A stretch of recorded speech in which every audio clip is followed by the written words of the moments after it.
Welcome, Red Eyes members. Thank you very much for joining us. It's great to have you here. We are continuing here our discussion with Robert Newman, and we are, of course, talking about Mozart, I should say, Amadeus Mozart. And we are going to continue talking more about his life, how this has been constructed, put together. We're going to talk a little bit more about his death and many other things here, and I'm really looking forward to diving into some more of these questions that have come up here along the way, Robert, as we have been speaking. And the first thing I guess I'd like to talk just briefly about is you mentioned Prague at the end of our first segment, and the potential importance of Prague. I know that there is a concert house in Prague which is quite prominent. I think they even have two sphinxes outside their fancy concert hall as well. Do you know the significance of Prague in all of this, and why this has become an important area?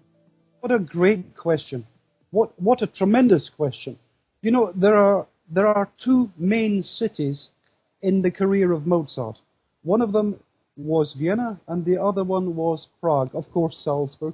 But without Prague, there would be no Mozart today, because in 1786. When the Marriage of Figaro failed after 3 performances, they withdrew it. They don't tell you that also. Mm-hmm. It was a disaster. It was a disaster. Even the newspapers of the time said it was, and it was restaged 1 year later in Prague. Now, Prague was the Jesuit center where this thing was full-scale manipulation was going on. Prague was the city which made Mozart. It was in Prague that everyone raved about the Marriage of Figaro, and they praised this creature of Apollo, Mozart. This was the local fraternities, and he was responsible for the creation of Mozart's reputation, much more than Vienna.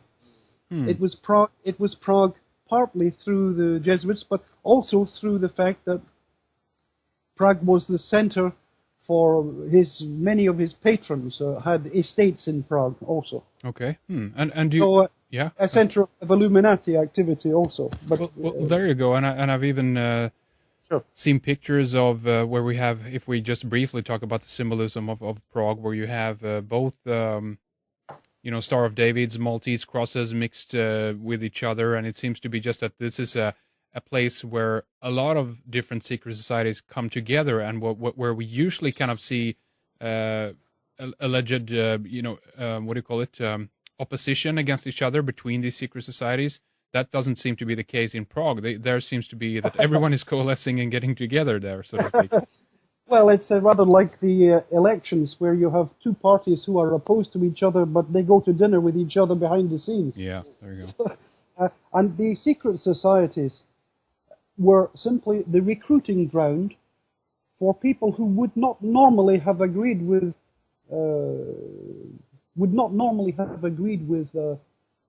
dogmatism. And so you could be seduced into these societies, whether you had beliefs of whatever beliefs, you were a Zionist, or whether you were a Protestant, or you were an atheist, or you were a Catholic. It didn't matter. The societies would take you, and at the higher levels, you would finally find out that they're all leaning towards the center, which was, of course, the continuation, the perpetuation of the Holy Roman Empire. That's very interesting. A Holy Roman Empire, incidentally, which is in the process of being revived as we speak. I'm glad you mentioned that. That's true, absolutely. Yeah. But there we are. So. Well, exactly, with the European Union, and again, I mean, they've. Isn't that interesting though? But they've chosen for the crown melody, I think it is, right? For the European Union anthem is Beethoven's Ode to Joy, is it right, from Beethoven? Oh yes, I think. Absolutely. And it's funny you should mention this symbolism. When Constanza Mozart had a concert performed in honor of her late husband in Prague, I believe the year was 1974. They brought great pyramids onto the stage, and they lit with candles, etc. Oh, it was a big thing, and these things all eventually led to a very great suppression of Austrian society in the 1790s, 1800s, and this reversed all the tolerance which had been shown in the 20 years before that. Hmm. I did want to ask you about the royals throughout Europe, or rather the touring that Leopold Mozart arranged for those 7 years, as you described in the beginning. Do you know if the royal houses throughout Europe wanted to get kind of private concerts with Mozart, like yes, please come into our house and play for us? Do you know if that happened? Well, the biggest communication system in Europe at that time was the post office, which was a monopoly run by the Empire. Yeah, Thurn and Taxis. Yes. You know, this house of Thurn and Taxis was Leopold Mozart's first employer. Really? Yeah. Leopold Mozart's first job was with a dignitary of the Thurn and Taxis Empire, which had the postal monopoly all across the Holy Roman Empire. So this was how they achieved this.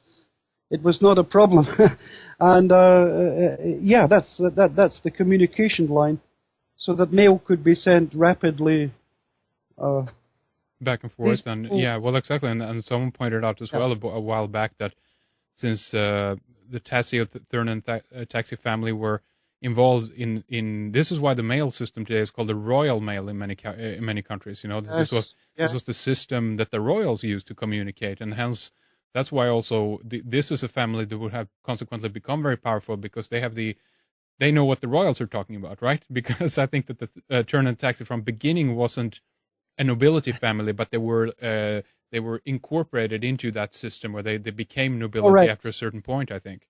Correct. In fact, they moved from Frankfurt to Regensburg in the 1770s, and they continued there. You're right. They married and they became, as you say, they rose in social class value, standard status. Yes, exactly. And eventually,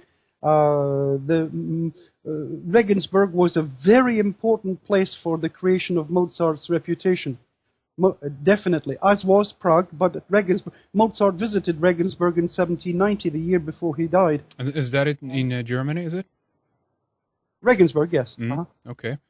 Well, it's really, really interesting to hear this. And again, if we talk about Leopold Mozart, the father, is there any evidence that have emerged or that you've found that seems to point towards this area, that he was indeed working for someone, he was being paid, or someone was setting up this, meaning that, first of all, that you mentioned in the first segment, that how did he get the money, or how did he manage to pull this off, even in regards to arranging the trips and so forth? Payments from royalty here, what do you think? Well, there's so much falsehood in this story. The story of Mozart is that he made a lot of money for a short time, and then he had no money at the end of his life. That's the official story. But the real story was that he had no money all through his life. For example, in 1783-4, when he was credited with great concerts in Vienna, and he was in much demand amongst the nobility, etc. There is one letter, it still survives today, in which he's begging money from the publisher, one of the Vienna publishers, and they sent him 2 ducats. This is in 1786. It's an amazing letter, several years before the famous begging letters to Michael Puchberg at the end of his life. Mm-hmm. So our view of Mozart being earning lots and lots of money, he was only an actor. He was only playing the part behind the scenes. They would talk well of him as being a great virtuoso, and Goethe and other people were saying, well, isn't he marvelous, isn't he wonderful?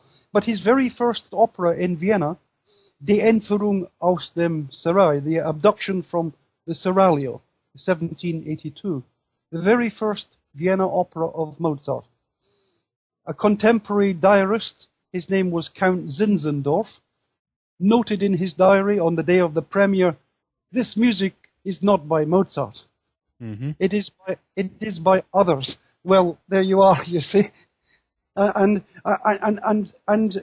the mythical Viennese career of Mozart and the beginning of his, of course, if you go to the British Library now, you can see the thematic catalogue of Wolfgang Amadeus Mozart. If you go to London, you can see this thematic catalogue, which began, we are told, in the year 1784, and it lasts up until his death in 1791. And in this catalogue, you can see page after page. You can see it on the internet. Mm-hmm. Page after page of works that he enters into his catalogue as being composed by him. It looks very convincing. Very convincing.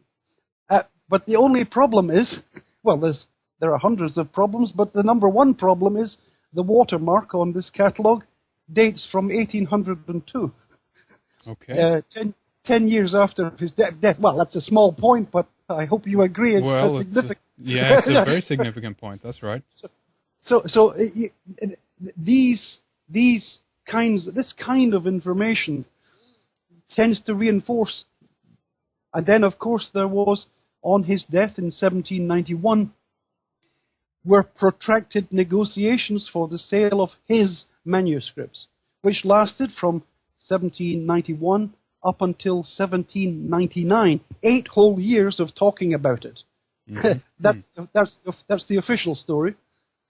And in sorry. I just wanted to interject here and mention that because in the first segment again you mentioned about the suppression of this information. I'm also wondering if this could be. We'll see, of course, how. If at all anyone reacts, to your publication once it's out, and if someone in the mainstream dares to pick it up and so forth and challenge it or whatever. But have you noticed that there is an active suppression of this information, or is it more that people are gullible and they want to believe this, and it's a nice fairy tale, so to speak, to have, so they haven't simply looked into the evidence? What do you think? It's a combination of both. Mozart is a paradigm. And in a paradigm, you go round and round in circles, and you never question the assumptions on which the story is based. Yes. And this is the paradigm of 9/11 or the moon landings or Mozart, the myths. Civilizations cannot exist without myths.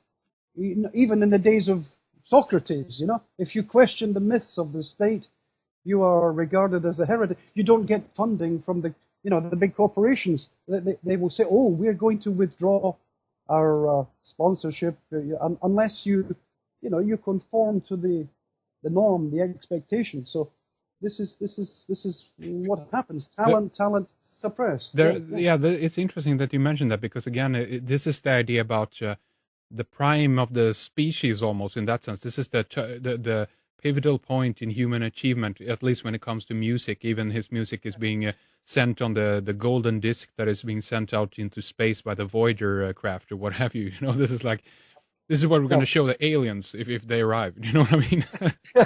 well, in a sense, maybe it's more accurate than to send some Bach, no? Well, there you go. Okay. but I think the difference between, say, the great composers such as Johann Sebastian Bach is that they were not trying to be anything special. They had a job. They were writing music for that time. They were not interested in the politics of music or. Bach is an altogether different type of character, and of course Bach was almost totally unknown to the Viennese. He was rediscovered, inverted commas, only in the late 18th century. Yes. They seem to have suffered from amnesia in this century after he died. So, well, let's talk a little bit about the death of Mozart, because again, do you consider that he was taken out